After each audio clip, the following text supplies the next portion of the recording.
بسم اللہ الرحمن الرحیم۔ کاروبار میں کسی چیز کو لگایا جائے تو ذرے کو اللہ پہاڑ بنا دیتے ہیں۔ بہت سے لوگ ہیں آپ کے شہر میں کسی چھوٹے پیمانے میں کوئی کام شروع کیا، چند سالوں کے بعد اللہ نے ان کے کام کو کہاں سے کہاں پہنچا دیا۔ کتنے ہیں جو پہلے منڈیوں پہ سامان بیچتے تھے، بعد میں وہ شو روم کے مالک ہو گئے۔ تو اللہ نے تجارت میں برکت رکھی ہے، تجارت میں برکت ہے، اور اس تجارت میں ضرور برکت ہے جس میں تجارت کرنے والے کے اصول میں ایمانداری ہے، نیت میں ایمانداری ہے۔ بے برکتی کے اسباب کیا ہیں؟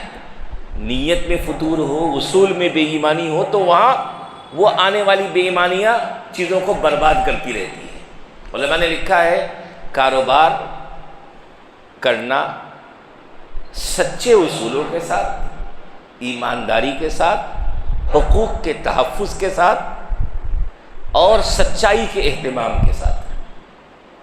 اگر کوئی اتنا کرتا ہے تو وہ کاروبار یقینی طور پہ بابرکت ہوگا، بس ایک یہ ہے کہ زکوٰۃ کی ادائیگی کا بھی خاص اہتمام ہو۔ کاروبار فیل کیوں ہوتا ہے؟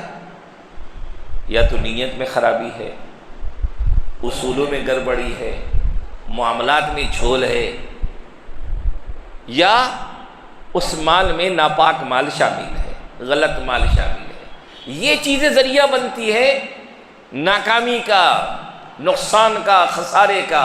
اگر انسان ان تمام چیزوں سے بچا کر اپنے آپ کو صحیح راستے پہ رکھ کر کے کاروبار کرتا ہے، یہ سوچتے ہوئے کہ اللہ جو دے گا وہ ہمارے لیے برکت ہے، قلیل بھی ہے تو وہ اچھا، اس کثیر سے بہتر ہے جو ناپاک ہو، تھوڑا پاکیزہ اچھا ہے، تو اللہ اس قلیل کو بھی بہت کثیر میں تبدیل کر دیتے ہیں، کیونکہ برکت اللہ کی طرف سے آتی ہے، انسان کی تدبیر سے برکت نہیں آتی ہے۔